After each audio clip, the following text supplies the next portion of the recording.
তোমাদের সকলকেই আবারও শুভেচ্ছা ও ভালোবাসা জানিয়ে আমরা হাজির হয়েছি বৃত্ত সম্পর্কিত লাস্ট ক্লাস, অর্থাৎ আজকের ক্লাস দিয়ে আমরা বৃত্ত চ্যাপ্টারটাকে পুরোপুরি শেষ করে এর পরবর্তী ক্লাসে নতুন একটা চ্যাপ্টার নিয়ে তোমাদের সামনে হাজির হওয়ার চেষ্টা করব।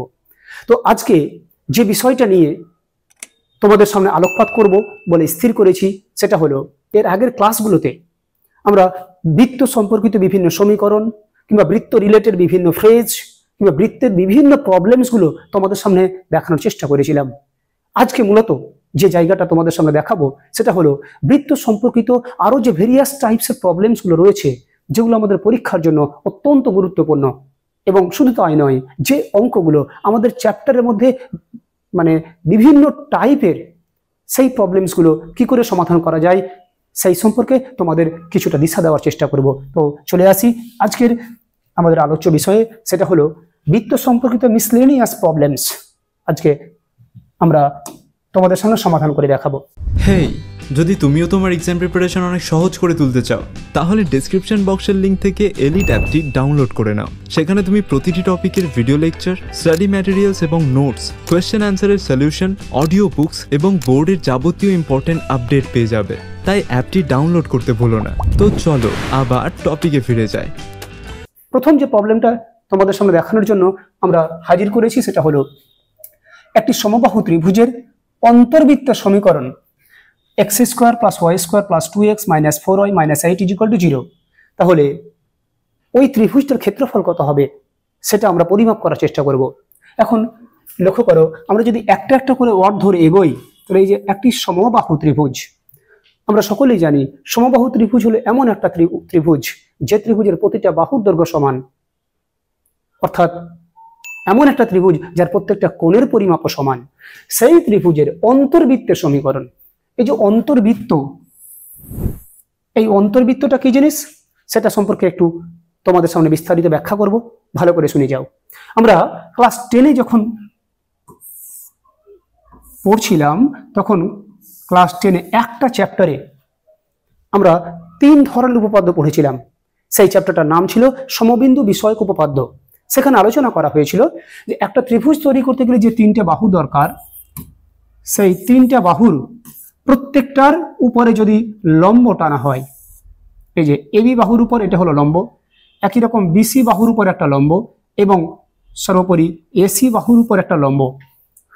ত্রিভুজের 3টে বাহুর উপর যদি লম্ব টানা হয়, কোন বিন্দুতে? না, ওই বাহুগুলির ঠিক মধ্যবিন্দুতে, অর্থাৎ এমন একটা বিন্দুতে যে বিন্দুতে ওই বাহুটা ঠিক সমদ্বিখণ্ডিত হয়েছে, দুভাগে ভাগ হয়েছে, সেই বিন্দুতে যদি লম্বগুলো টানা হয় তাহলে ওই লম্বগুলো একটা বিন্দু দিয়ে পাস করবে। উপপাদ্যটা ছিল এরকম যে ত্রিভুজের প্রতিটি বাহুর লম্ব সমদ্বিখণ্ডক 3টি সমবিন্দু।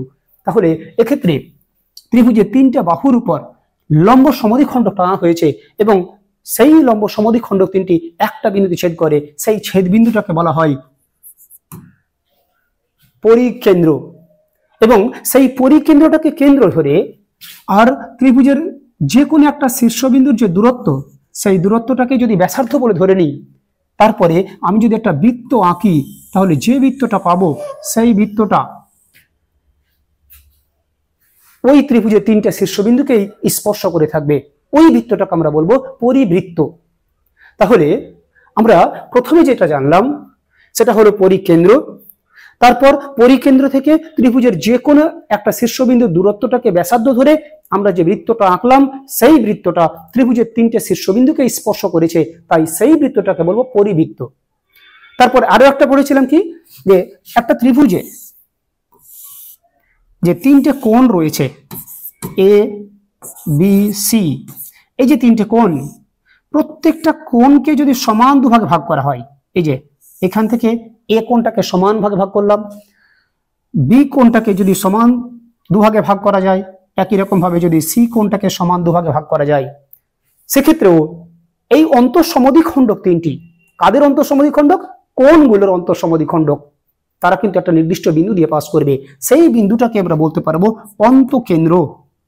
এখন এই অন্তঃকেন্দ্রটাকে কেন্দ্র ধরে আর এই অন্তঃকেন্দ্র থেকে যে কোনো বাহুর যে দূরত্ব, সেই দূরত্বটাকে ব্যাসার্ধ ধরে যদি আমরা একটা বৃত্ত আঁকি, তাহলে সেই বৃত্তটা অবশ্যই ত্রিভুজের 3টা বাহুকে স্পর্শ করবে।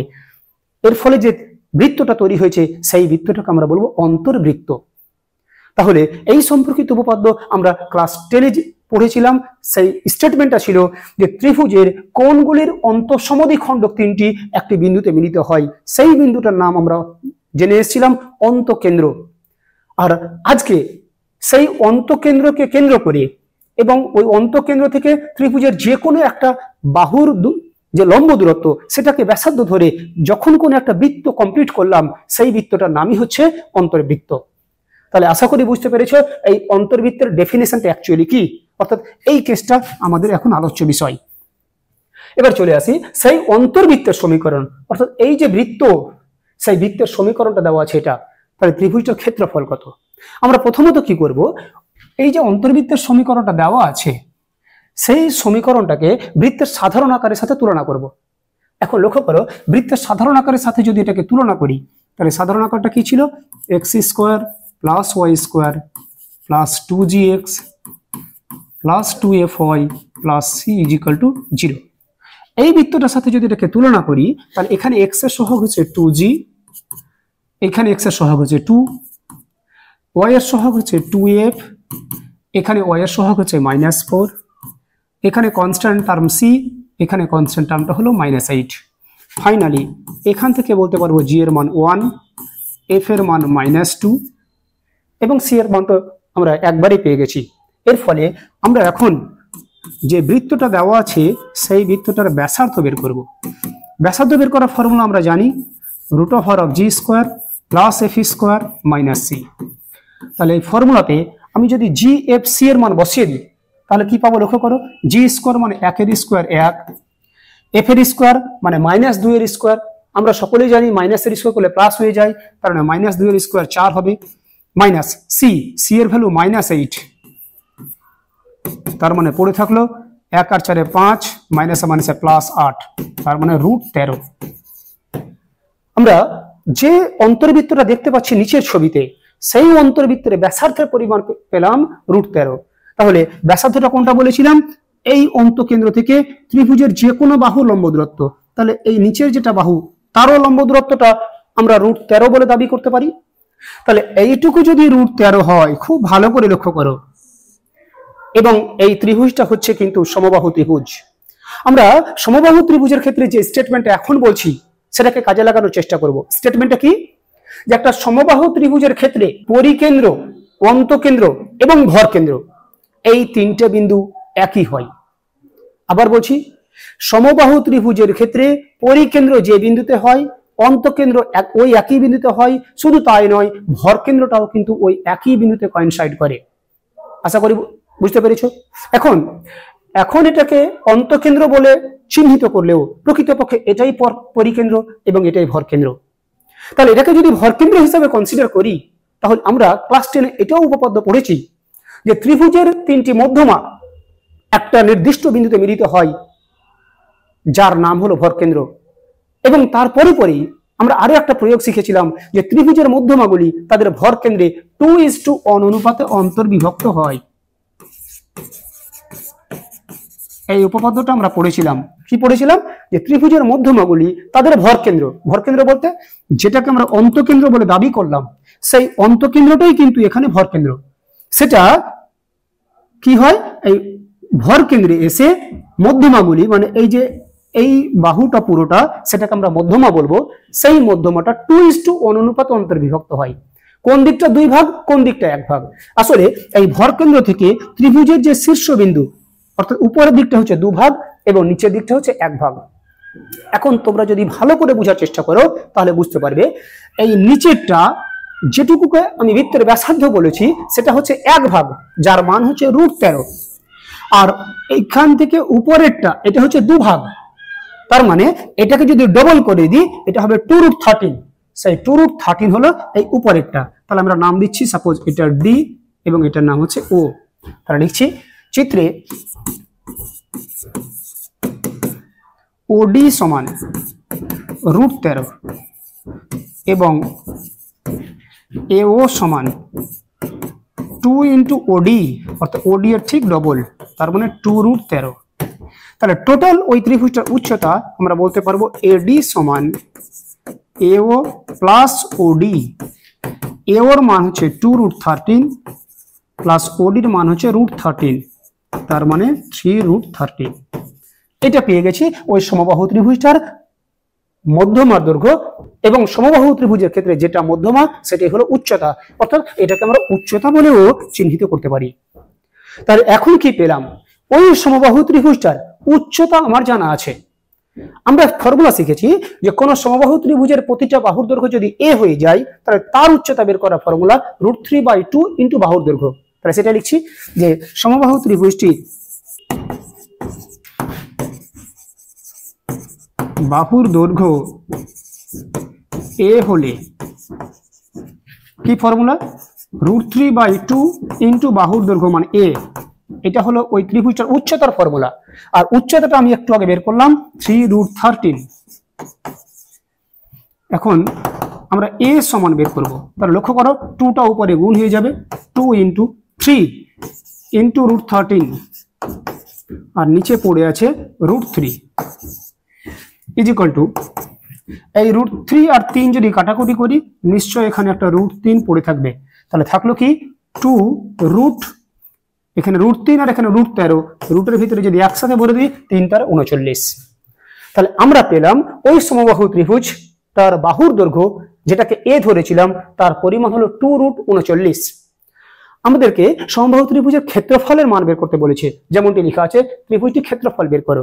তাহলে ত্রিভুজের বাহুর দৈর্ঘ্য যদি এ হয় তাহলে সমবাহু ত্রিভুজের ক্ষেত্রফল বের করার ফর্মুলা আমরা শিখেছি √3/4 ইন্টু বাহু স্কোয়ার। এখন ওই ফর্মুলাটা যদি প্রয়োগ করি তাহলে ক্ষেত্রফলটা আমরা পেয়ে যাব। তাহলে লক্ষ্য করো ঠিক এরপরে পেয়ে অতএব সমবাহু ত্রিভুজটির ক্ষেত্রফল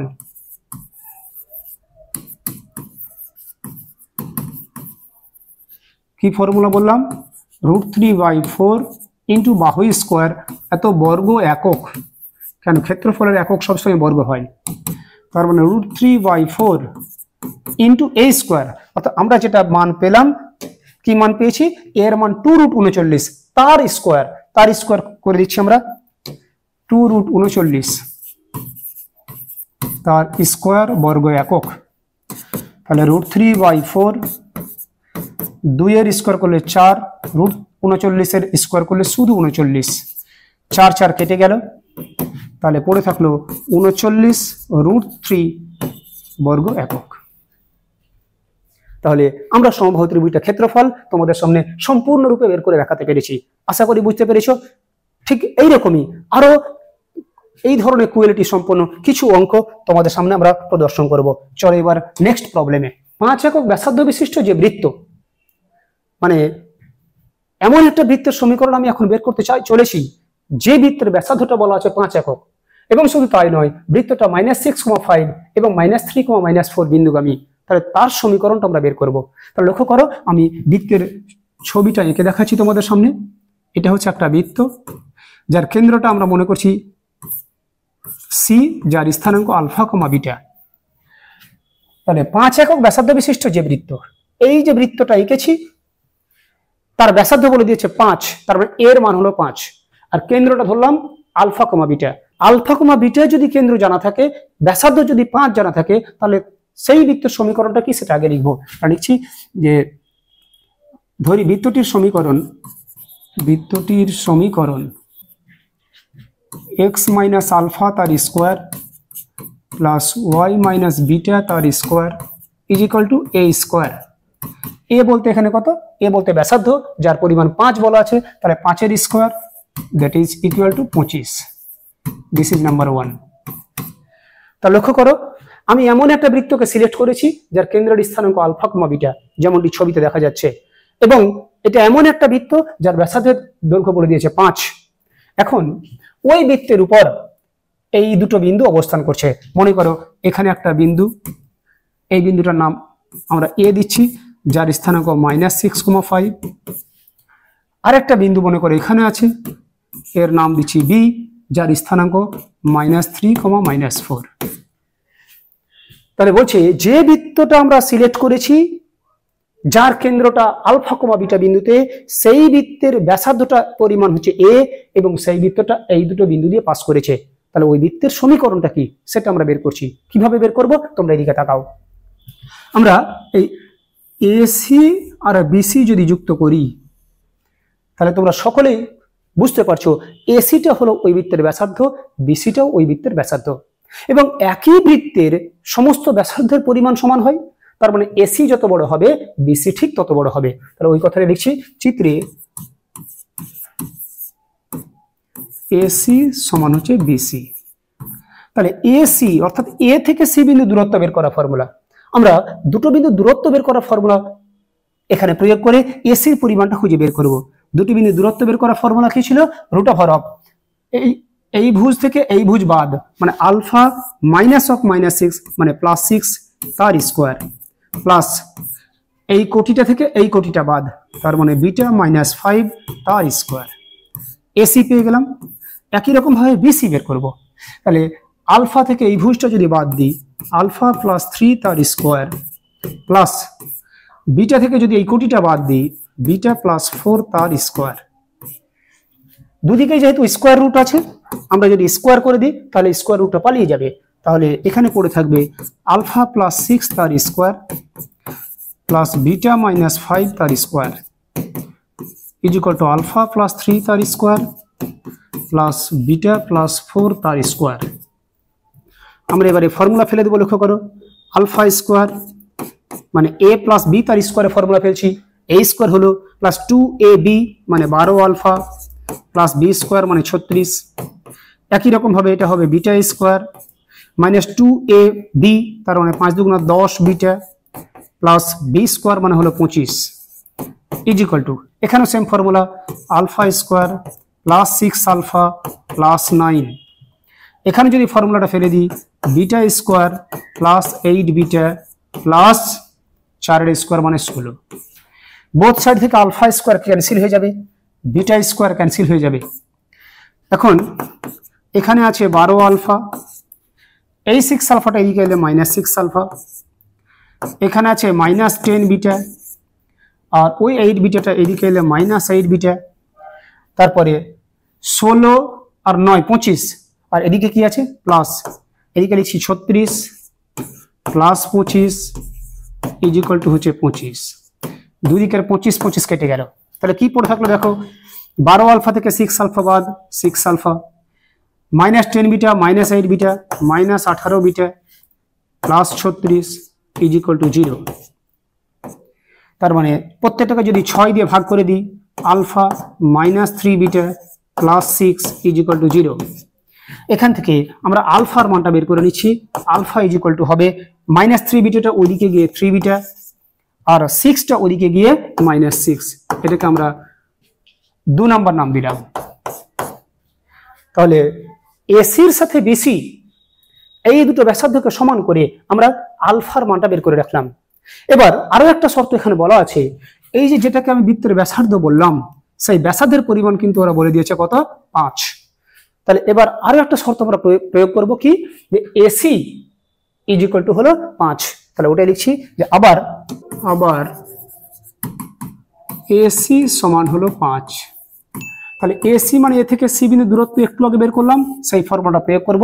কি বের করলাম লক্ষ্য করো, এসি এই যে রুট ওভার অফ আলফা +6 তার স্কোয়ার প্লাস বিটা -5 তার স্কোয়ার, ওটাই লিখছি আলফা +6 তার স্কোয়ার প্লাস বিটা -5 তার স্কোয়ার ইজ ইকুয়াল টু, ডান দিকে যেমন 5 ছিল রেখে দিলাম, বোথ সাইডে যদি স্কোয়ার করি, আলফা +6 তার স্কোয়ার প্লাস বিটা -5 তার স্কোয়ার ইজ ইকুয়াল টু হয়ে যাবে 5 এর স্কোয়ার মানে 25। ফর্মুলা আমরা আলফার যে ভ্যালুটা পেয়েছি, আলফার ভ্যালুটা আমরা বের করে রাখলাম কি, 3 বিটা -6, সেই মানটা বসিয়ে দেবো। তাহলে আলফার জায়গায় 3 বিটা -6 প্লাস 6 যেমন ছিল রেখে দিলাম তার স্কোয়ার প্লাস বিটা -5 তার স্কোয়ার ইজ ইকুয়াল টু হলো 25। এই সমীকরণটা কি করে পেলাম না, তো এখানে আলফার মানটা আমরা বসিয়ে দিলাম। এর ফলে কি ঘটলো দেখো, -6 প্লাস 6 ক্যান্সেল হয়ে গেল, 3 বিটা তার স্কোয়ার মানে 9 বিটা স্কোয়ার প্লাস এখানে a - b তার স্কোয়ারের ফর্মুলা ফেলবো। কি ফর্মুলা বলো, a স্কোয়ার মানে beta square -10 beta plus 25 is equal two কত, 25। তাহলে 2 কে 25 25 কেটে গেল, তাহলে 9 beta square plus beta square মানে 10 বিটা স্কোয়ার। এই 10 বিটাটা ওইদিকে গেলে প্লাস 10 বিটা হয়ে যাবে, 10 10 কেটে গেল, আবার একটা বিটা কেটে যাবে, তাহলে একটা বিটা কাটলে এখানে একটা বিটা পড়ে থাকবে। Finally beta is equal two কত না তো 1। তাহলে বিটার মানটা আমরা কি পেলাম না তো 1 পেয়ে গেলাম। এই বিটার মানটা আমরা যদি এই সমীকরণটাতে বসিয়ে দিই তাহলে আলফার মানটা পেয়ে যাব। তাহলে লিখছি 2 থেকে পাই আলফা সমান 2 থেকে পাই আলফা সমান 3 বিটা, বিটার মান 1 মাইনাস 6, তাহলে 3 কে 3 মাইনাস 6 তার মানে -3। তাহলে আমরা আলফার মান পেয়ে গেছি, বিটারও মান পেয়ে গেছি। এই মান দুটো আমরা যদি 1 নম্বর সমীকরণে বসিয়ে দিই তাহলে কিন্তু নির্ণয়বৃত্তের সমীকরণটা পেয়ে যাব। তাহলে লিখছি অতএব নির্ণয়বৃত্তের সমীকরণ, এখানে আলফার জায়গায় আলফার মান বসাবো, বিটার জায়গায় বিটার মান বসাবো। তাহলে লিখছি অতএব নির্ণেয় বৃত্তের সমীকরণ।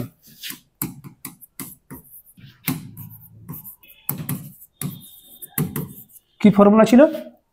x মাইনাস আলফা, আলফার মান পেয়েছি -3, তাহলে -3 তার square plus y minus beta, bitter মান 1 তার স্কোয়ার ইজ ইকুয়াল টু ছিল 25।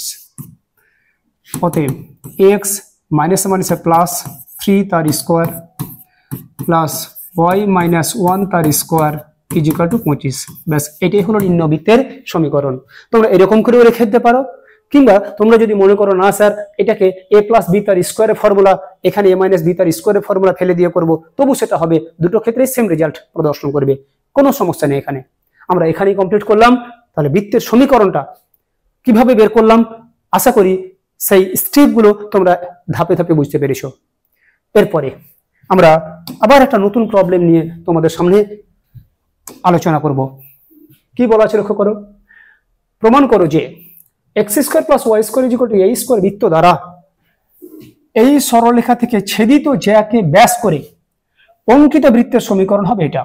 খুব ভালো মাপের, এই চ্যাপ্টারের মধ্যে সবচেয়ে বেহতরিন অঙ্ক, সেই অঙ্কটা আমি তুলে ধরেছি।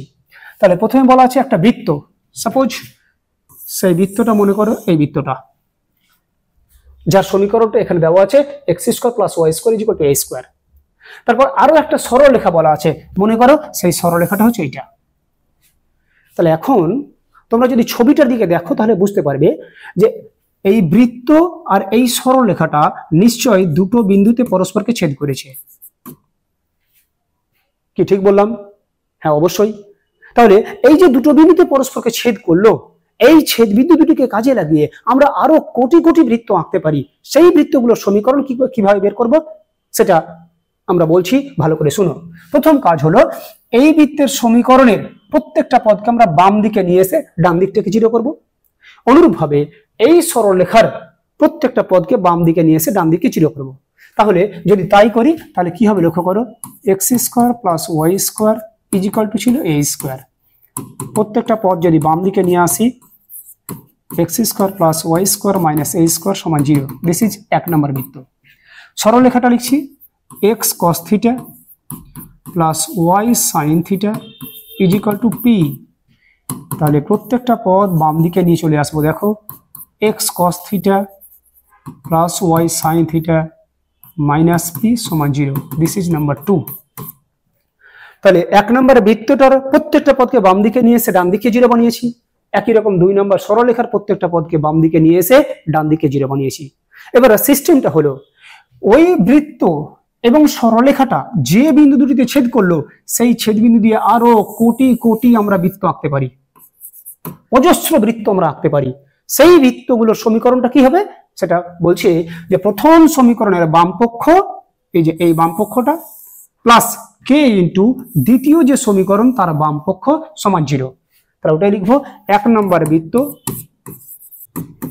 ও 2 নম্বর সরলরেখার ছেদ বিন্দুগামী যে কোনো বৃত্তের সমীকরণ, যে কোনো বৃত্তের সমীকরণ সেটা কি বললাম, প্রথম সমীকরণের বাম পক্ষ x square plus Y square minus a square plus K into দ্বিতীয় সমীকরণের বাম পক্ষ x cos theta plus Y sine theta minus p সমান 0। This is number 3। লক্ষ্য করো এখানে যে সিস্টেমটা প্রয়োগ করলাম সেই সিস্টেমটা এরও আগে আমরা দুটো জায়গাতে প্রয়োগ করেছি। কোথায় কোথায় প্রয়োগ করেছি সেটা আমি একটু তোমাদের সামনে রিমাইন্ড করাচ্ছি। যে দুটি সরলরেখা যদি পরস্পরকে ছেদ করে তাহলে এই ছেদ বিন্দু দিয়ে আরো যে কোটি কোটি সরলরেখা আঁকা যায় তাদের সমীকরণ বের করতে শিখিয়েছিলাম।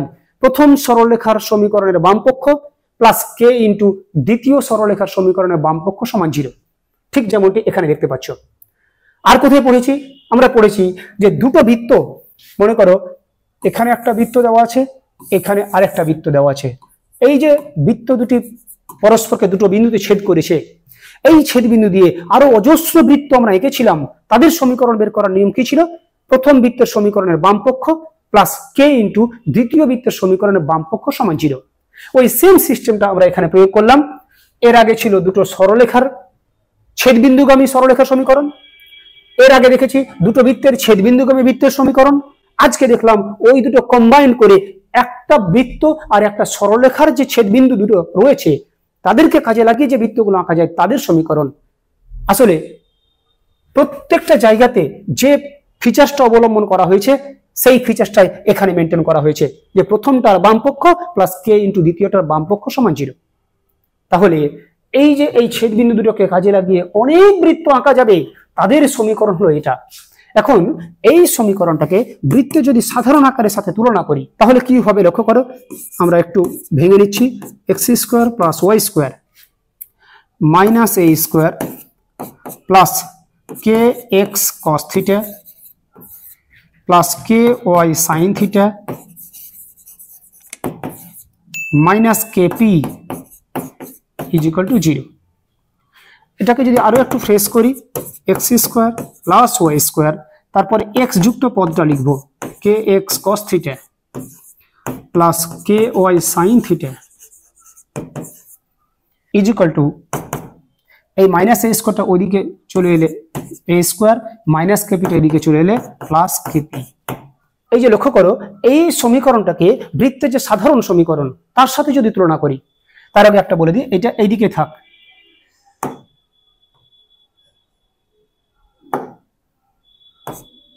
মাইনাস অফ এটা সমান 0।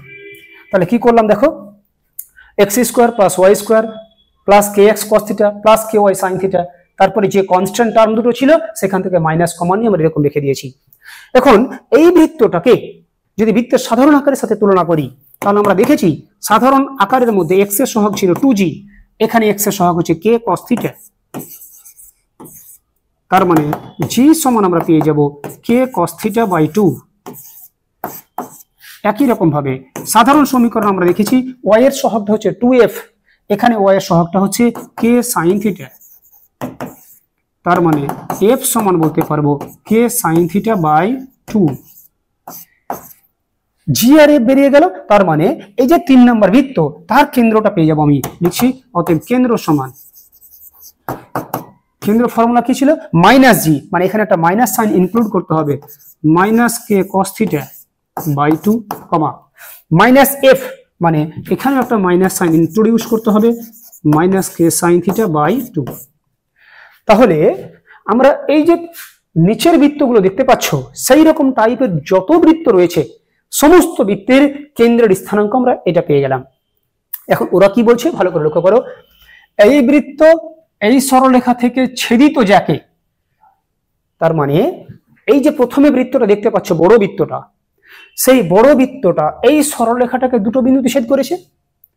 এর অর্থ হলো এই যে দুটো বিন্দু, এই দুটো বিন্দু বৃত্তের পরিধির উপরে আছে, তাহলে ওই দুটো বিন্দুকে যুক্ত করে যে সরলরেখাটা, দ্যাট ইজ এই যে এখান থেকে এতদূর পর্যন্ত সরলরেখাটা কথা বলছে, এই সরলরেখাটা নিশ্চয় ওই বৃত্তের একটা জ্যা। তার মানে এই বৃত্তটা টোটাল সরলরেখা থেকে যে জ্যাটা ছিন্ন করেছে এখান থেকে এতদূর পর্যন্ত, সেই জ্যাটাকে এখন আমরা নির্ণয় বৃত্তের ব্যাস যদি কল্পনা করি, অর্থাৎ এই জ্যাটুকুটাকে বৃত্তের ব্যাস হিসেবে কনসিডার করে আমরা সেই বৃত্তের সমীকরণটা বের করব। তার মানে কি দাঁড়ালো, যে এই যে জ্যাটুকু এখানে দেখতে পাচ্ছ সেটা হলো আমাদের নির্ণয় বৃত্তের ব্যাস। কার, এটা লিখে রাখছি, নির্ণয় বৃত্তের ব্যাস। তাহলে যেটা কিনা ছিল আমাদের প্রদত্ত বৃত্তের জ্যা, সেটা হলো আমাদের এখন নির্ণেয় বৃত্তের ব্যাস। তাহলে এখন আমরা সকলেই জানি যেহেতু এটা ব্যাস কার, নির্ণেয় বৃত্তের, তাহলে এই নির্ণেয় বৃত্তের যে কেন্দ্রটা আমরা বের করলাম সেই কেন্দ্রটা অবশ্যই এই ব্যাসের উপর অবস্থান করবে, ব্যাসের ঠিক মধ্যবিন্দুতে অবস্থান করবে। তার মানে আমরা যে কেন্দ্রটা পেলাম সেই কেন্দ্রটা ব্যাস বলতে কি, এই যে এই সরলরেখাটা, এই সরলরেখাটার উপর এখন অবস্থান করবে। তাহলে আমরা ওই ভাষাটা লিখবো যে এখন এই বিন্দুটি এই সরলরেখার উপর অবস্থিত। তাহলে লিখছি এখন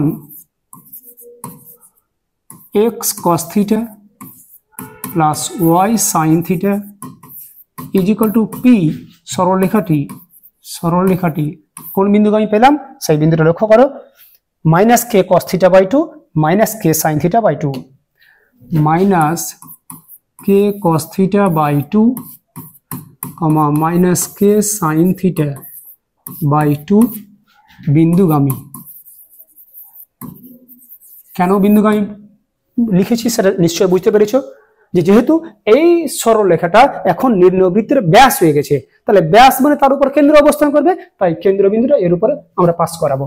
তাহলে এই কথাটা মানে হলো এক্স এর জায়গায় ওই এক্স স্থানাঙ্কটা বসাবো, minus K cos theta by two into cos theta আছে রেখে দিলাম, প্লাস ওয়াই এর জায়গায় কি বসাবো, minus K sine theta by two into sine theta আছে সাইন থিটা বসিয়ে দিলাম, ইজ ইকুয়াল টু হলো পি। এখন মাইনাস কে cos theta into cos theta মানে K cos square theta by two, প্লাসে মাইনাসে মাইনাস কে sine theta into sine theta মানে sine square theta by two is equal to হলো p. দুটো থেকে আমরা minus k by two common নিয়ে নিতে পারি, এখানে পড়ে থাকবে কস স্কোয়ার থিটা, এটা প্লাস হয়ে যাবে কারণ এখানে মাইনাস আছে, তাহলে মাইনাসে প্লাসে মাইনাস, কে বাই টু তো কমন নিয়ে নিয়েছি, এখানে পড়ে থাকবে সাইন স্কোয়ার থিটা সমান হলো পি। এর মান আমরা সকলেই জানি, এটা মাধ্যমিকে আমরা পড়েছিলাম, এর ভ্যালু হচ্ছে 1। তাহলে minus k by two is equal to হলো পি। অতএব minus k is equal to কোনাকুনি গুণ করলে 2p, finally k is equal to হলো মাইনাস 2p। তাহলে কে যে ভ্যালুটা পেলাম এই ভ্যালুটা আমরা যদি 3 নম্বর বৃত্তে বসিয়ে দিই, লক্ষ্য করো এই যে 3 নম্বর বৃত্ত, তাহলে কিন্তু আমরা নির্ণয় বৃত্তের সমীকরণটা পেয়ে যাব। তাহলে এখন এই বৃত্তে আমরা কে এর জায়গায় কে এর যে মানটা পেলাম সেটা বসিয়ে দেব। তাহলে লিখছি অতএব নির্ণয় বৃত্তের সমীকরণ,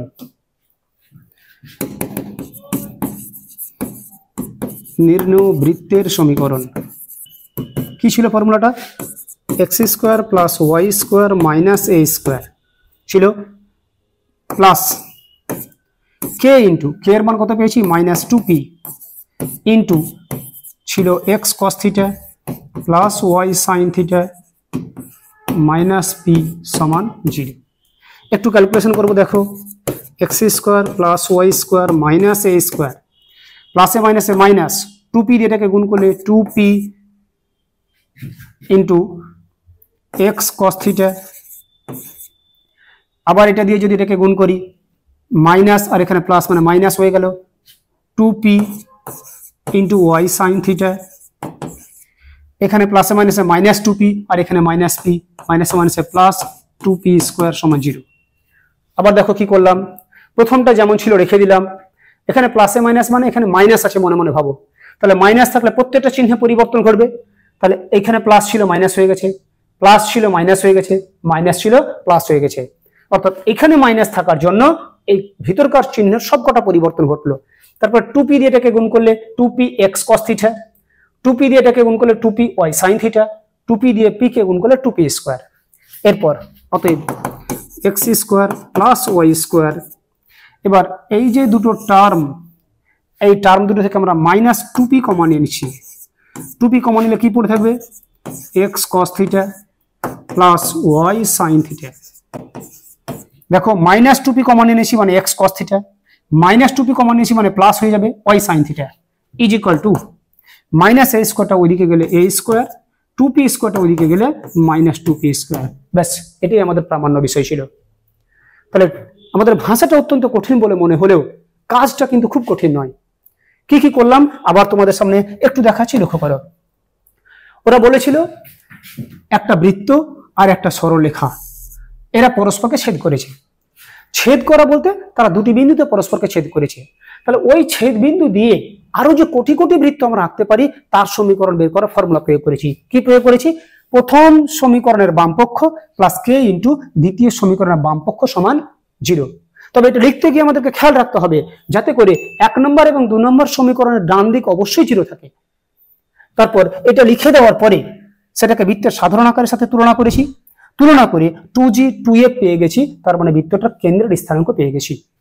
যখন নির্ণয় বৃত্তের কেন্দ্রটা পেয়ে গেলাম, কেন্দ্র কোথায় অবস্থান করে? বৃত্তের ব্যাসের উপরে। এখানে ব্যাসটা কোথায়? ব্যাস কোন সরলরেখাটা? সেটার জন্য এখানে ভাষা বলা আছে কি, যে এই সরলরেখা থেকে ছেদিত জ্যাকে ব্যাস করে, অর্থাৎ এই সরলরেখা থেকে যে জ্যাটা প্রথম বৃত্তটা তৈরি করেছিল সেই জ্যাটা হচ্ছে এখন আমাদের নির্ণয় বৃত্তের ব্যাস। অর্থাৎ এই যে সরলরেখাটা, সেই সরলরেখাটাই হচ্ছে এখন আমাদের নির্ণয় বৃত্তের ব্যাস। তাই এই কেন্দ্রটা ওই নির্ণয় সরলরেখাতে আমরা বসিয়ে দিয়ে কে এর মানটা পেয়ে গেছি। কে এর মান যেটা পেয়েছি সেটা আমরা টুক করে এখানে বসিয়ে দিয়ে কিন্তু টোটাল বৃত্তের সমীকরণটা পেয়ে গেছি। দেখো আমাদের প্রমাণ করতে কিন্তু এটাই বলে দিয়েছিল। আশা করি বুঝতে পেরেছো। এরপরে আরো এরকম ভালো কোয়ালিটির কিছু অঙ্ক তোমাদের সামনে দেখিয়ে বৃত্ত চ্যাপ্টারটাকে শেষ করব। কি বলা আছে লক্ষ্য করো। X square plus Y square equal to 16 বৃত্তের উপর 0,4 একটি বিন্দু। এই যে বৃত্তের সমীকরণটা দেওয়া আছে সেখান থেকে আমরা সকলেই বুঝতে পারছি এই 16 যেহেতু 16কে আমরা 4 এর স্কোয়ার লিখতে পারবো, তার মানে এই যে বৃত্ত সেই বৃত্তের ব্যাসার্ধটা হচ্ছে 4। এখন এই বৃত্তটাকে যদি আমরা এখানে তোমাদের সামনে দেখাই, লক্ষ্য করো এই বৃত্তটা হচ্ছে সেই বৃত্ত। তারপর বলছে এই বৃত্তের উপর 0,4 একটি বিন্দু। মনে করে এইখানে কোনো একটা বিন্দু আছে 0,4। তারপর কি বলেছে দেখো, ওই বিন্দুর মধ্য দিয়ে অঙ্কিত জ্যা। জ্যা বলতে আমরা বলেছিলাম একটা সরলরেখা। সরলরেখা তৈরি করতে কটা বিন্দু দরকার? দুটো বিন্দু। তার মানে এই জ্যাটা তৈরি করতে দুটো বিন্দু লাগবে। তার মধ্যে একটা বিন্দু বলে দিয়েছি 0,4, তাহলে আরেকটা বিন্দু দরকার। আচ্ছা আরেকটা বিন্দু আমি কি যেখানে সেখানে নিতে পারবো? না, কখনো না। জ্যা বলতে দুটো বিন্দু দরকার সেটা ঠিক, কিন্তু সেই বিন্দু দুটো অবশ্যই বৃত্তের পরিধির উপর অবস্থান করা লাগবে। তার মানে বৃত্তের পরিধির উপর কোনো একটা জায়গায় ধরে নিলাম আরেকটা বিন্দু। এখন এই দুই বিন্দুকে যদি যুক্ত করি তবেই কিন্তু আমরা বৃত্তটার জ্যা পাবো। এখন এই জ্যাটার একটা প্রান্ত বিন্দু জানা আছে, কিন্তু অপর প্রান্ত বিন্দুটা আমার জানা নেই। এই প্রান্ত বিন্দুটাকে আমরা প্যারামেট্রিক ফর্মে ধরে নেব। আমরা শিখেছিলাম যে কি শিখেছিলাম, যে x square plus Y square is equal to A square. এই বৃত্তের উপরে যে কোনো একটা বিন্দুর প্যারামেট্রিক স্থানাঙ্ক ছিল এ কস থিটা কমা এ সাইন থিটা। এ বলতে কি না, তো বৃত্তের ব্যাসার্ধ। এখন এই বৃত্তটাকে যদি এর সাথে কম্পেয়ার করে দিই তাহলে এ সমান কত আছে? 4। তাহলে এই বিন্দুর প্যারামেট্রিক স্থানাঙ্কটা লিখতে পারবো 4 cos থিটা কমা 4 sin থিটা। তাহলে কি হলো, আমরা দেখতে পেলাম 0,4 বিন্দুগামী যে জ্যা তার অপর প্রান্ত বিন্দুর স্থানাঙ্কটা হলো 4 cos থিটা কমা 4 sin থিটা। এই যে দুটো বিন্দু জানা হয়ে গেল, এবার বলছে এই জ্যাগুলোর মধ্যবিন্দুর সঞ্চার পথের সমীকরণ। তাহলে আমরা এই দুই বিন্দুর আগে মধ্যবিন্দু বের করব। তাহলে লিখছি যে ধরি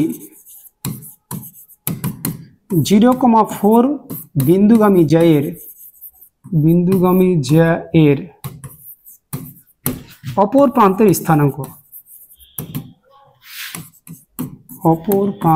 স্থানাঙ্ক কি ধরলাম?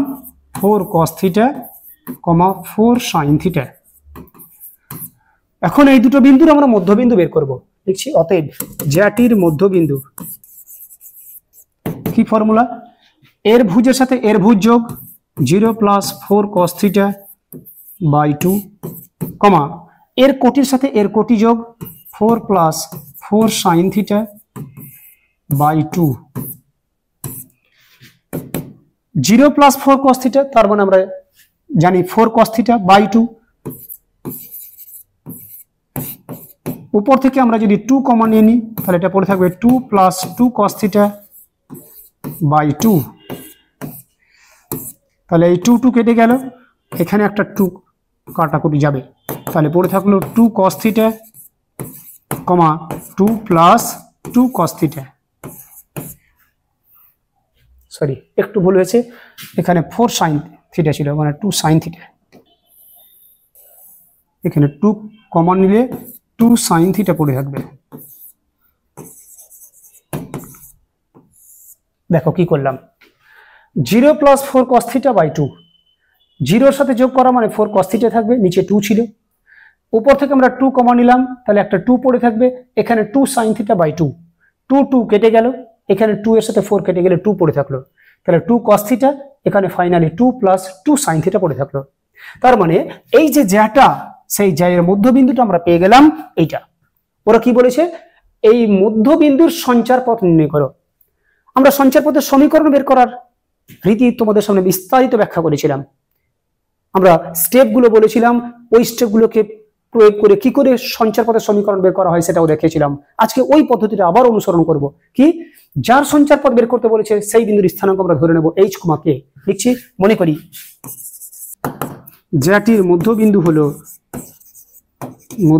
হলো h, k। তাহলে কি পেলাম দেখো, মধ্যবিন্দুটা আমি এখন ধরলাম h, k, আর মধ্যবিন্দুটা ক্যালকুলেশন করে বের করলাম এটা। তার মানে এই দুটো বিন্দু সেম হবে, দুটো বিন্দু সেম হওয়ার অর্থ এর ভুজের সাথে এর ভুজ সমান হবে, এর কোটির সাথে এর কোটি সমান হবে। তাহলে বলতে পারবো h = 2 cos theta, h = 2 cos theta. তার মানে 2টা যদি নিচে নিয়ে চলে আসি, h/2 = cos থিটা। আর একটা কি পাবো, k = 2 + 2 sin থিটা। আমরা এই 2টাকে যদি এদিকে নিয়ে চলে আসি, k - 2 = 2 sin থিটা। এই 2টাকে বাই করে এদিকে নিয়ে যদি চলে আসি, তাহলে পেয়ে যাব k - 2/2 = sin থিটা। তাহলে cos থিটার মান sin থিটার মান পেয়ে গেছি। আমরা মাধ্যমিকে শিখেছিলাম এই sin আর cos এর মধ্যে একটা রিলেশন, সেটা কি, যে sin square theta + cos square theta = 1, কিংবা এরকমও বলতে পারি যে cos square theta + sin square theta = 1। ওটাই লিখবো আমরা। লক্ষ্য করো যে যেহেতু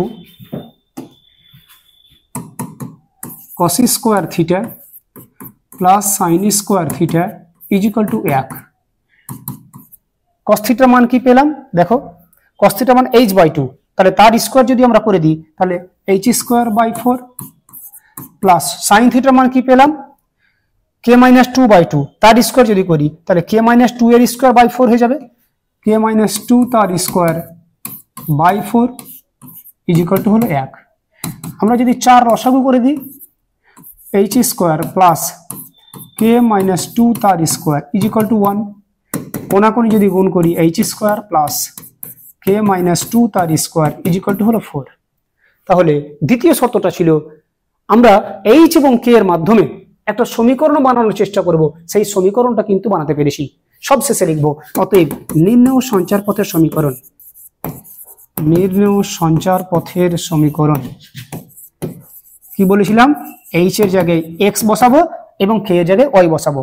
তাহলে h এর জায়গায় x বসালে x², k এর জায়গায় y বসালে y - 2 তার স্কয়ার হলো 4। বেশ, এটাই হচ্ছে আমাদের নির্ণেয় সঞ্চার পথের সমীকরণ। বেশ, এবারে আমরা চলে যাব পরবর্তী আরো একটা এপিসোডে।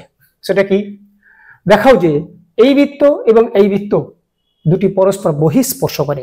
আমরা দুটো বৃত্তের ছবি তোমাদের সামনে এঁকে দেখাবো, যেখানে তোমাদের সামনে দেখানোর চেষ্টা করব যে বৃত্ত দুটি পরস্পরের মধ্যে কি রকম পজিশনে থাকতে পারে। লক্ষ্য করো, একটা বৃত্ত আঁকলাম আর একটা বৃত্ত আঁকলাম, এই ছবিতে স্পষ্ট দেখতে পাচ্ছ দুটো বৃত্ত পরস্পরকে ছেদ করেছে। ছেদ করার অর্থ হলো একের বেশি বিন্দুতে ছেদ করেছে। আমাদের সিলেবাসে ছেদ করা বলতে দুটি বিন্দুতে ছেদ করা বুঝাবে। আবার এরকম কেস থাকতে পারে, এটা একটা বৃত্ত, আবার এইটা হচ্ছে আর একটা বৃত্ত।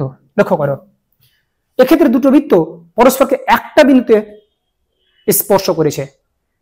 আবার আরো একটা বৃত্ত, লক্ষ্য করো, এটা একটা বৃত্ত এবং এটা হচ্ছে আর একটা বৃত্ত। তাহলে প্রত্যেকটা ক্ষেত্রেই কিন্তু আমি দুটো দুটো করে বৃত্ত দেখিয়েছি। লক্ষ্য করো, এই ক্ষেত্রটাতে দুটো বৃত্ত পরস্পরকে একটা বিন্দু স্পর্শ করেছে, কিন্তু বাইরের দিক থেকে স্পর্শ করেছে। এক্ষেত্রে দুটো বৃত্ত পরস্পরকে একটা বিন্দু স্পর্শ করেছে, কিন্তু এই স্পর্শটা ভিতরের দিক থেকে হয়েছে। যখন দুটি বৃত্ত পরস্পরকে একটা বিন্দুতে স্পর্শ করবে এবং বাইরের দিক থেকে করবে তখন সেটাকে আমরা বলবো বহিঃস্পর্শ করেছে, বহিঃস্পর্শ করেছে।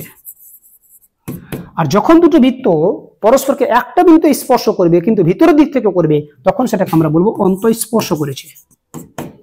আর এক্ষেত্রে তো তোমরা দেখতেই পাচ্ছ, এক্ষেত্রে স্পর্শ করারই বৃত্ত দুটো পরস্পরকে ছেদ করেছে। যখনই দুটো বৃত্ত পরস্পরকে একের বেশি বৃত্ত স্পর্শ করে যাবে তার মানে সেটা কিন্তু আর স্পর্শ করা থাকলো না, সেটা ছেদ করা হয়ে গেল। তাই এই বিষয়টা আমাদের এই আলোচনার বাইরে। তাহলে এখন যেটা দেখালাম, দুটি বৃত্ত পরস্পরকে স্পর্শ করতে পারে দুরকম ভাবে, এক্সটার্নালি আর ইন্টারনালি। বাইরের দিক থেকে স্পর্শ করতে পারে যেমনটি এখানে ছবিতে দেখতে পাচ্ছ, আবার ভিতরের দিক থেকে স্পর্শ করতে পারছো যেটা তুমি ছবিতে দেখতে পাচ্ছ। এখন ছবিতে তো দেখালাম, ক্যালকুলেশন করে কি করে দেখাবো যে দুটি বৃত্ত পরস্পরকে বহিঃস্পর্শ না অন্তঃস্পর্শ করবে? এটা বোঝার উপায় শোনো। আমরা বৃত্ত দুটির কেন্দ্রের স্থানাঙ্ক বের করব। যেমনটি এখানে দেখতে পাচ্ছ, দুটো বৃত্তের সমীকরণ দেওয়া আছে, তার মানে তাদেরকে সাধারণ আকারের সাথে তুলনা করে তাদের কেন্দ্রের স্থানাঙ্ক দুটি বের করতে পারবো। এই কেন্দ্র দুটার দূরত্ব বের করার চেষ্টা করব। এই যে দুটো বিন্দু বের করে নেওয়ার পরে তাদের দূরত্ব বের করব। যদি দেখা যায় যে ওই দূরত্বটা প্রথম বৃত্তের ব্যাসার্ধ আর দ্বিতীয় বৃত্তের ব্যাসার্ধের যোগফলের সাথে সমান হয়ে গেল, ভালো করে যদি ভাবনা চিন্তা করে তাহলে বুঝতে পারবো। আমরা দুটো কেন্দ্র বের করেছিলাম, অতঃপর তাদের দূরত্ব বের করেছি। ওই দূরত্বটা যদি বৃত্ত দুটির ব্যাসার্ধ দুটির যোগফলের সাথে সমান হয়ে যায় তাহলে অবশ্যই বৃত্ত দুটো পরস্পরকে বহিঃস্পর্শ করবে। তাহলে বহিঃস্পর্শ করার উপায়টা কি হলো, যে কেন্দ্র দুটির দূরত্ব, আমরা এটা লিখছি যে কেন্দ্র দুটির দূরত্ব এটা কার সাথে সমান হবে? ব্যাসার্ধ দুটির যোগফলের সাথে সমান হবে, ব্যাসার্ধ দুটির যোগফলের সাথে সমান হবে। এটা হলো বহিঃস্পর্শ করার শর্ত। তাহলে ছবিতে তো দেখালাম, উপরন্তু কোন টেকনিক প্রয়োগ করলে ক্যালকুলেশন করে আমরা বলতে পারবো তারা বহিঃস্পর্শ করেছে সেটা তোমাকে লিখে দেখালাম। কেন্দ্র দুটির দূরত্ব বের করব, এটা যদি ব্যাসার্ধ দুটির যোগফলের সাথে সমান হয়ে যায় তবেই তারা বহিঃস্পর্শ করবে। একই রকম ভাবে এক্ষেত্রে আমরা কি করব, মনে করো প্রথম বৃত্তের কেন্দ্র হচ্ছে এটা, দ্বিতীয় বৃত্তের কেন্দ্র হচ্ছে এটা। এই কেন্দ্র দুটির দূরত্ব আবার বের করব। যদি দেখা যায় এই দূরত্বটা প্রথম বৃত্তের যে ব্যাসার্ধ, এই প্রথম বৃত্তের ব্যাসার্ধ থেকে আমরা দ্বিতীয় বৃত্তের ব্যাসার্ধ বাদ দিয়ে দেবো। এই যে দ্বিতীয় বৃত্তের ব্যাসার্ধ মানে এইটুকুটা, প্রথম বৃত্তের ব্যাসার্ধ থেকে দ্বিতীয় বৃত্তের ব্যাসার্ধ যদি বাদ দেওয়ার পরে সেই পরিমাণটা কেন্দ্র দুটোর দূরত্বের সাথে সমান হয়ে যায় তাহলে কিন্তু বৃত্ত দুটো পরস্পরকে অন্তঃস্পর্শ করবে। তাহলে ওটাই লিখছি, কেন্দ্র দুটির দূরত্ব এটা কি হবে না, তো ব্যাসার্ধ দুটির পার্থক্যের সাথে সমান হবে, ব্যাসার্ধ দুটির পার্থক্যের সাথে সমান হবে বা বিয়োগফল বা অন্তরের সাথে সমান হবে।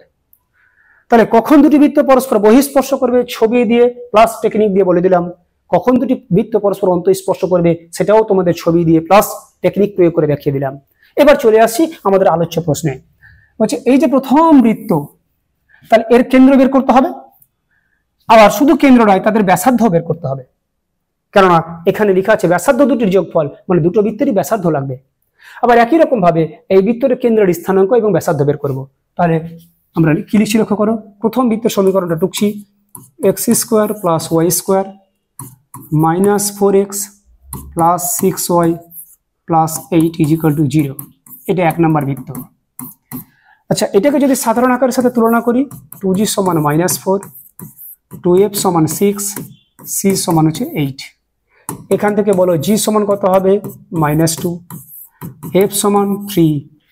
তাহলে কেন্দ্র বলতে পারবো, কেন্দ্রটা কি ছিল, -g -f, -g মানে 2, -f মানে -3। এবং ব্যাসার্ধ বের করবো আমরা। ব্যাসার্ধ কি বের করার ফর্মুলা কি ছিল, ব্যাসার্ধ ছিল √g square plus f square minus c is equal to g square মানে -2 এর স্কোয়ার 4, f স্কোয়ার মানে 9, মাইনাস c মানে হচ্ছে 8। তাহলে 4 আর 9 13, 13 থেকে 8 বাদ গেলে 5, তাহলে রুটের ভিতরে 5। তাহলে আমরা খুব সহজেই প্রথম বৃত্তের কেন্দ্রের স্থানাঙ্ক এবং ব্যাসার্ধের পরিমাপ খুঁজে বের করতে পেরেছি। অনুরূপভাবে তোমরা যদি নিজে নিজে চেষ্টা করো তাহলে পেরে যাবে। দ্বিতীয় বৃত্তটা আমরা লিখছি, দিস ইজ নাম্বার 2। এটাকেও যদি সাধারণ আকারের সাথে তুলনা করি, 2g সমান -10, 2f সমান -6 এবং c সমান হচ্ছে 14। এখান থেকে বলতে পারবো g সমান -5, f সমান হচ্ছে -3। তাহলে অতএব কেন্দ্র পেয়ে যাব। কেন্দ্র কি ছিল? -g, মানে এটা +5 হয়ে যাবে, -f তার মানে 3 হয়ে যাবে। এবং ব্যাসার্ধ এটা বের করার ফর্মুলা √g² মানে 25 প্লাস f² তার মানে 9 মাইনাস c মানে 14। 25 আর 9 34, 34 থেকে 14 বাদ 20, 20 কে আমরা লিখতে পারি 4 গুণিত 5, 4 যদি বাইরে বেরিয়ে চলে আসে রুটের তাহলে 2√5। তাহলে দ্বিতীয় বৃত্তেরও একই রকম পদ্ধতি অবলম্বন করে কেন্দ্রটা বের করতে পেরেছি এবং ব্যাসার্ধটা বের করতে পেরেছি। আমরা কি বললাম যে দুটি বৃত্ত পরস্পরকে বহিঃস্পর্শ করবে যদি কেন্দ্র দুটার দূরত্ব যেরকমটি এখানে লিখে রেখেছি, তাহলে কেন্দ্র দুটোর দূরত্ব বের করবে। এখন লিখছি, অতএব কেন্দ্র দুটির দূরত্ব, দুটি বিন্দু দূরত্ব বের করার ফর্মুলা আমরা শিখেছি। কি ফর্মুলা ছিল? এই যে এটা একটা বিন্দু আর এইখানে এটা একটা বিন্দু, এই দুটো বিন্দু দূরত্ব বের করার ফর্মুলা লক্ষ্য করো। এর ভুজ থেকে এর ভুজ বাদ দেবো, 5 - 2 তার স্কোয়ার প্লাস যে বিন্দুর ভুজটা শুরুতে লিখেছিলাম সেই বিন্দুর কোটি থেকে শুরু করব, 3 থেকে এটা বাদ দেবো, তাহলে 3 মাইনাস অফ এটা, তাহলে এটা প্লাস হয়ে যাবে তার স্কোয়ার। তারপরে কি পেলাম? 5 থেকে 2 বার 3 এর স্কোয়ার মানে 9 প্লাস 3 আর 3 6, 6 এর স্কোয়ার মানে 36। তাহলে এখানে পড়ে থাকলো √45। এটাকে লিখতে পারি 9 গুণিত 5, 9টা যদি বাইরে বেরিয়ে আসে তাহলে 3√5। তাহলে আমরা পেয়ে গেলাম এই যে দুটো বৃত্তের কেন্দ্র, সেই কেন্দ্র দুটি দূরত্বটা হচ্ছে 3√5। এখন আমরা ওই ব্যাসার্ধ দুটিকে যোগ করব। দেখছি, অতএব ব্যাসার্ধ দুটির যোগফল, ব্যাসার্ধ দুটির যোগফল, প্রথম বৃত্তের ব্যাসার্ধ কত ছিল? √5, সেটা লিখলাম। দ্বিতীয় বৃত্তের ব্যাসার্ধ কত? 2√5, সেটাও লিখে দিলাম। তাহলে আলটিমেট কি পেলাম? 3√5। তোমরা লক্ষ্য করো, কেন্দ্র দুটি দূরত্ব যা পেয়েছিলাম ব্যাসার্ধ দুটি যোগফল তাই পেয়ে গেছি। তার মানে প্রথম শর্তটাকে স্যাটিসফাই করে গেছে, অর্থাৎ আমরা ক্যালকুলেশন করে বলতে পারছি যে সেই বৃত্ত দুটি পরস্পর বহিঃস্পর্শ করেছে। লিখে দিচ্ছি, অতএব প্রদত্ত বৃত্ত দুটি বহিঃস্পর্শ করেছে, বহিঃস্পর্শ করেছে। তাহলে একটা অঙ্ক আমি প্রমাণ করে দেখালাম যেখানে বৃত্ত দুটি পরস্পর বহিঃস্পর্শ করেছে কিনা। একই রকম ভাবে তোমাদের যদি এরকম দুটো বৃত্তের সমীকরণ দিয়ে প্রমাণ করতে পারে তারা অন্তঃস্পর্শ করেছে, সেটাও তোমরা করতে পারবে একই রকম ক্যালকুলেশন অবলম্বন করে। প্রথম বৃত্তের কেন্দ্র ব্যাসার্ধ বের করবে, দ্বিতীয় বৃত্তের কেন্দ্র ব্যাসার্ধ বের করবে, অতঃপর কেন্দ্র দুটির দূরত্ব বের করবে এবং সবশেষে ব্যাসার্ধ দুটির বিয়োগফল বা পার্থক্য বের করবে। যদি দেখা যায় এই রেজাল্টের সাথে এই রেজাল্টটা সেম হয়ে গেল, তখন আমরা বলতে পারবো বৃত্ত দুটি পরস্পর অন্তঃস্পর্শ করেছে। অর্থাৎ আমি দেখালাম একটা, কিন্তু বহিঃস্পর্শ থেকে যে ধারণা প্রয়োগ করে বহিঃস্পর্শ প্রমাণ করলাম, ওই একই ধারণা প্রয়োগ করে আমরা অন্তঃস্পর্শ প্রমাণ করতে পারবে। তাহলে প্রথম পার্ট যেটা বৃত্ত দুটি পরস্পর বহিঃস্পর্শ করে, এটা প্রমাণ করা হয়ে গেছে। তারপর বলছে যে বিন্দুতে স্পর্শ করেছে সেই বিন্দুর স্থানাঙ্ক বের করো, অর্থাৎ এই যে বিন্দুটা, সেই বিন্দুটার স্থানাঙ্ক আমাকে বের করতে বলেছে। লক্ষ্য করো, এটা বের করার জন্য আমরা এই তিনটে বিন্দু আবার নতুন করে তোমাদের সামনে প্লট করব। প্রথম বিন্দুর স্থানাঙ্ক ছিল 2 - 3, দ্বিতীয় বিন্দুর স্থানাঙ্ক ছিল 5,3, তাহলে 2 - 3 5,3। দেখো, প্রথম বিন্দুটার স্থানাঙ্ক ছিল 2 - 3 আর একটা বৃত্ত যার কেন্দ্র ছিল 5,3।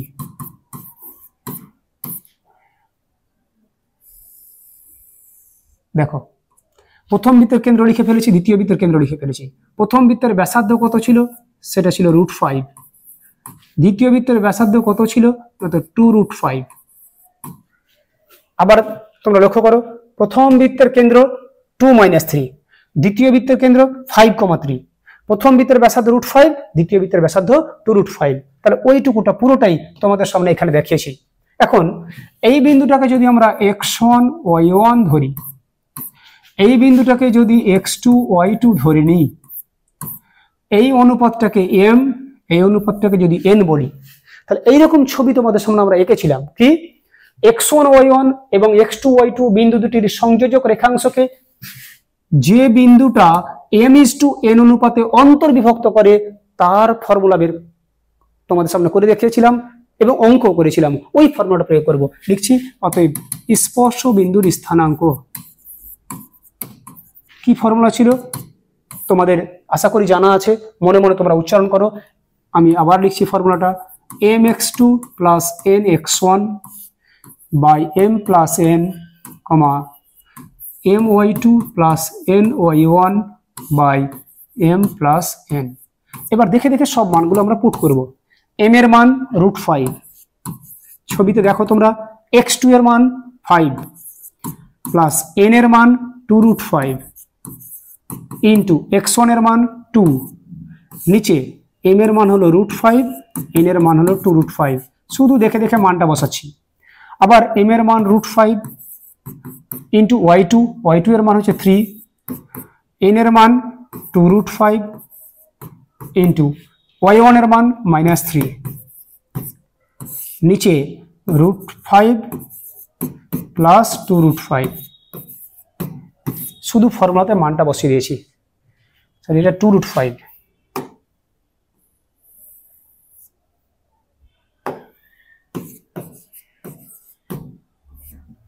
এবার কি হলো দেখো, ক্যালকুলেশন করছি আমরা। উপরে 5√5 প্লাস 2 দুগুণা 4√5, নিচে পড়ে থাকলো একটা √5 আর এখানে দুটা √5, তার মানে 3√5। আবার এখানে 3√5 প্লাসে মাইনাসে মাইনাস 3 দুগুণা 6√5, এখানে একটা √5 আর দুটা √5, তার মানে 3টে √5। তাহলে 5টা √5, এখানে 4টা √5, মানে 9টা √5, নিচে 3√5 কমা দিয়ে 3টে √5 থেকে 6টা √5 বাদ, মানে -3টে √5, আর নিচে পড়ে থাকলো 3টে √5। √5 উপর নিচে কেটে গেল, 3 দিয়ে 3 × 9, আবার √5 কেটে গেল, 3 কেটে গেল। তাহলে প্রথমে ভুজটা পড়ে থাকলো 3 আর কোটিটা পড়ে থাকলো -1। ব্যাস, আমরা ওই স্পর্শবিন্দুর স্থানাঙ্কটা অন্তর্বিভক্ত করার যে ফর্মুলা, সেই ফর্মুলা দিয়ে ক্যালকুলেশন করে তোমাদের সামনে বের করে দেখালাম। তাহলে বহিঃস্পর্শ প্রমাণ করার রাস্তা দেখালাম এবং যে বিন্দুতে তারা পরস্পর বহিঃস্পর্শ করে সেই বিন্দুটার স্থানাঙ্ক তোমাদের সামনে বের করে দেখালাম। এবং অনুরূপভাবে আরো কি কি টাইপের অঙ্ক করতে পারো সেটা তোমাদের সামনে বলে দিয়েছি আমি। এবার আরো একটা প্রবলেম তোমাদের সামনে দেখিয়ে আজকের বৃত্ত সম্পর্কিত আলোচনা শেষ করব। কি বলা আছে লক্ষ্য করো, যদি এই বৃত্ত এবং এই বৃত্ত পরস্পর স্পর্শ করে, আমরা এক্ষুনি দেখলাম স্পর্শ করা বলতে দুরকম ভাবে স্পর্শ করতে পারে, সেটা বাইরের দিক থেকে স্পর্শ করতে পারে অথবা ভিতরের দিক থেকে স্পর্শ করতে পারে। তাহলে যখন শুধু স্পর্শ কথাটা লেখা থাকবে, তার মানে সেখানে বুঝে যাব দু রকম ধরনের স্পর্শ হতে পারে। হতে পারে সেটা বহিঃস্পর্শ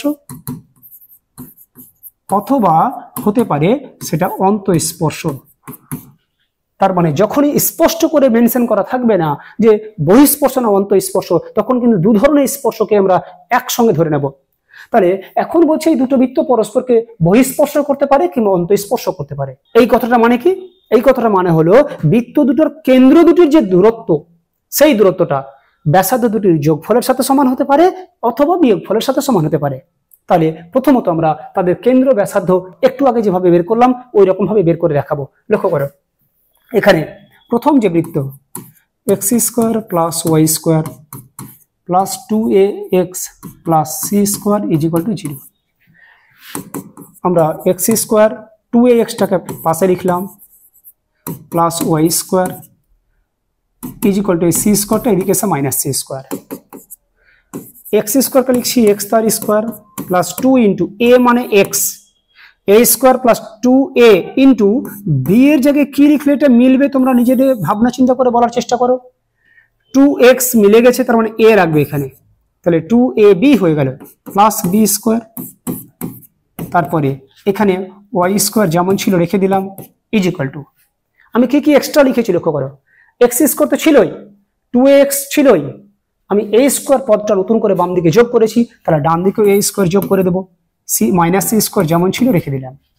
এর ফলে আমরা এটাকে কি লিখতে পারবো, x প্লাস a তার square plus y² is equal to A square minus C square. এটাকে যদি বৃত্তের আদর্শ আকারের মতো করে লেখার চেষ্টা করি, এক্স মাইনাস অফ মাইনাস এ তার স্কোয়ার প্লাস ওয়াই মাইনাস 0 তার স্কোয়ার ইজ ইকুয়াল টু, এটাকে কার স্কোয়ার লিখবো, root over of A square minus C square তার স্কোয়ার। দেখো অ্যাকচুয়ালি এটাই হলো বৃত্তের আদর্শ আকার, কিন্তু সেটাকে একেবারে আদর্শ আকারের মতো করে বানানোর জন্যই আমরা নিচের লাইনটা এক্সট্রা লিখেছি, যাতে করে আমরা বুঝতে পারি যে এই সমীকরণ থেকে বৃত্তের কেন্দ্রের স্থানাঙ্কটা কত। লিখছি বৃত্তের কেন্দ্রের স্থানাঙ্কটা কি ছিল, আলফা কমা বিটা। তাহলে এইটুকুটা হচ্ছে আলফা, কেননা এক্স মাইনাস আলফা তার square plus y minus beta তার স্কোয়ার ইজ ইকুয়াল টু ছিল এ স্কোয়ার। তাহলে এইটুকুটা মান হচ্ছে আলফা, এইটুকুটা হচ্ছে বিটা, এইটুকুটা হচ্ছে এ। তাহলে কেন্দ্রটা হচ্ছে আলফা কমা বিটা। আলফার মান কত, মাইনাস এ, বিটার মান 0, এবং ব্যাসার্ধ লিখছি, ব্যাসার্ধটা কত, root over of A square minus C square. তাহলে প্রথম বৃত্তের কেন্দ্রের স্থানাঙ্ক এবং ব্যাসার্ধ তোমাদের সামনে ক্যালকুলেশন করে বের করে দেখালাম। অনুরূপভাবে দ্বিতীয় বৃত্তটারও বের করবো। দেখো একই কাজ, এই ওয়াই স্কোয়ারকে লিখছি ওয়াই তার স্কোয়ার প্লাস 2 ইন্টু এ বলতে ওয়াই। তাহলে এই পুরো টার্মটাকে যদি মিলাতে চাই, 2a হয়ে গেছে, কিন্তু এখানে কি দরকার, এখানে দরকার b প্লাস b তার স্কোয়ার। তাহলে এক্সট্রা কি কি লিখেছি দেখো, এক্স স্কোয়ার ছিল, ওয়াই স্কোয়ারে ছিল, 2by ছিল, বি স্কোয়ার একটা এক্সট্রা লিখেছি। তাহলে ডান দিকে আমি একটা বি স্কোয়ার যোগ করে দেবো, সি স্কোয়ারটা এদিকে চলে এলো মাইনাস সি স্কোয়ার। তার মানে এটা হলো এক্স স্কোয়ার, আর এইটুকুটা তো ফর্মুলাই জানো, ওয়াই প্লাস বি তার square is equal to b square minus C square. Finally এটাকে লিখতে পারবো এক্স মাইনাস 0 তার স্কোয়ার, এটাকে লিখতে পারবো y minus of minus b তার স্কোয়ার ইজ ইকুয়াল টু, এটাকে লিখতে পারবো রুটের ভিতরে B square minus C square লিখে তার স্কোয়ার। আবার যদি এটাকে বৃত্তের আদর্শ আকারের সাথে কম্পেয়ার করি, তাহলে এক্স মাইনাস আলফা তার square plus y minus beta তার স্কোয়ার ইজ ইকুয়াল টু, এটা হচ্ছে এ তার স্কোয়ার। তাহলে কেন্দ্র সমান, কেন্দ্র কি, আলফা কমা বিটা মানে 0 কমা মাইনাস বি, এবং ব্যাসার্ধটা কত, ব্যাসার্ধ হচ্ছে root over of B square minus C square. তাহলে দুটো বৃত্তেরই কেন্দ্র আর ব্যাসার্ধ পেয়ে গেছি। আমরা এবারে কেন্দ্র দুটির দূরত্ব বের করবো। দেখছি অতএব কেন্দ্র দুটির দূরত্ব, তাহলে দুটো বিন্দুর মধ্যে দূরত্ব বের করার যে ফর্মুলা, একটা বিন্দু হচ্ছে এটা আর একটা বিন্দু হচ্ছে এটা। তাহলে 0 মাইনাস অফ মাইনাস এ, অর্থাৎ এই ভুজ থেকে এই ভুজ বাদ দেবো, তাহলে 0 ফর্মুলার একটা মাইনাস, তারপরে কি আছে মাইনাস এ।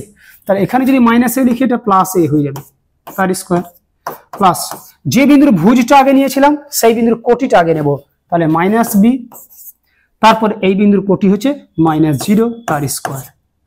তাহলে কি পড়ে থাকলো লক্ষ্য করো, এ তার স্কোয়ার মানে এ স্কোয়ার প্লাস মাইনাস বি তার স্কোয়ার, মাইনাস এর স্কোয়ার মানে আমরা জানি প্লাস, তার মানে এটা হয়ে গেল বি স্কোয়ার। তাহলে কেন্দ্র দুটোর দূরত্ব পেয়ে গেছি।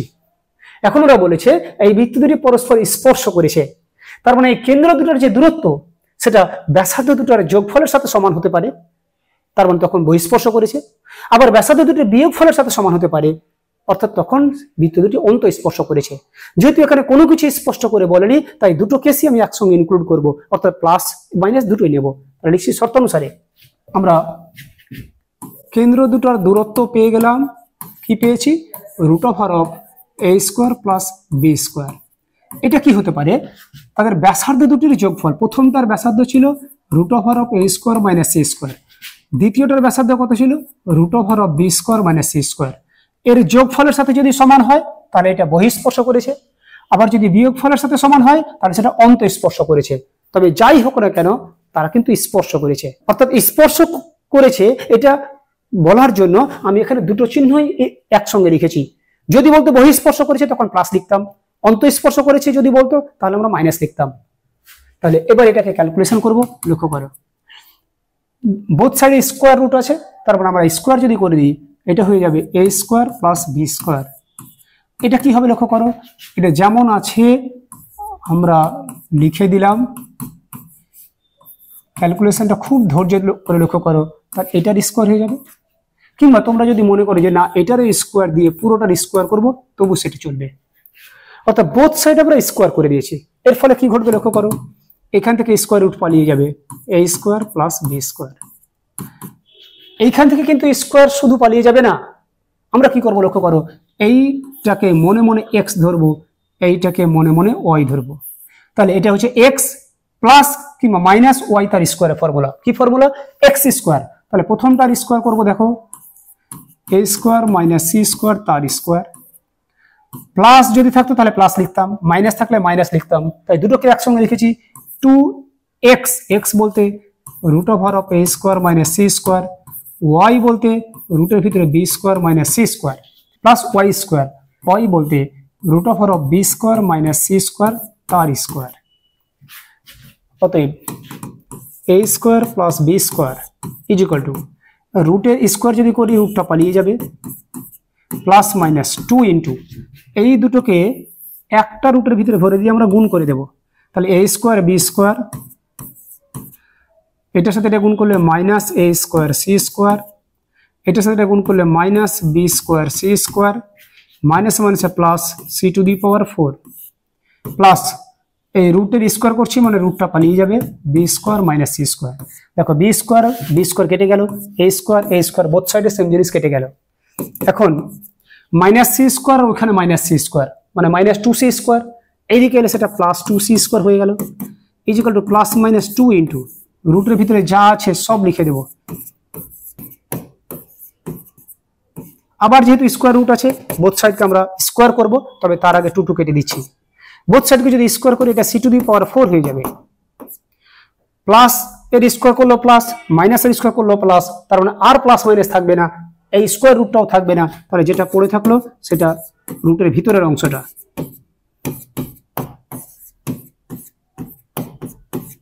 এবার লক্ষ্য করো বোথ সাইডে সি টু দি পাওয়ার 4 কেটে যাবে।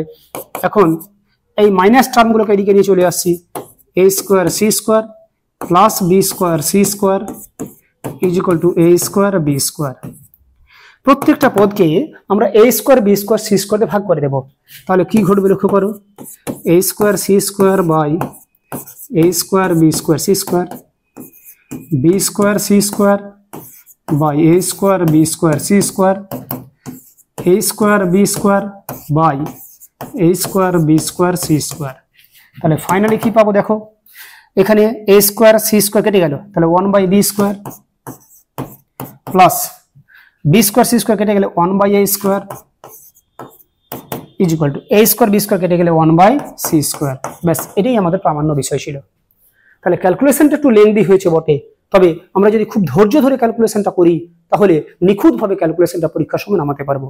বেশ, আজকে তোমাদের সামনে যে কটা মানে ভেরিয়াস টাইপসের প্রবলেম নিয়ে হাজির হওয়ার চেষ্টা করেছিলাম সবকটাই তোমাদের সামনে আশা করি তোমাদেরকে বুঝিয়ে দেখাতে পেরেছি। তোমরা এই অঙ্কগুলো প্রথমে আগে বাড়িতে বসে বসে বুঝে নাও, তারপর ওই অঙ্কগুলো না দেখে করো। যখন না দেখে করা হয়ে যাবে তখন এই টাইপের যে অঙ্কগুলো আছে সেগুলো বাড়িতে বসে বসে তোমরা করার চেষ্টা করো।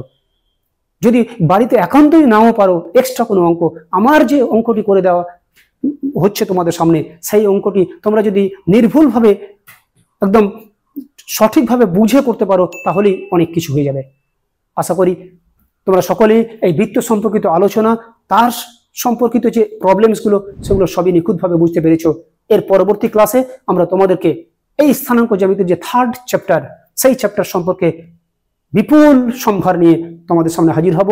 আজকে এইটুকুই, সকলের মানসিক ও শারীরিক সুস্থতা কামনা করে এখানে শেষ করছি।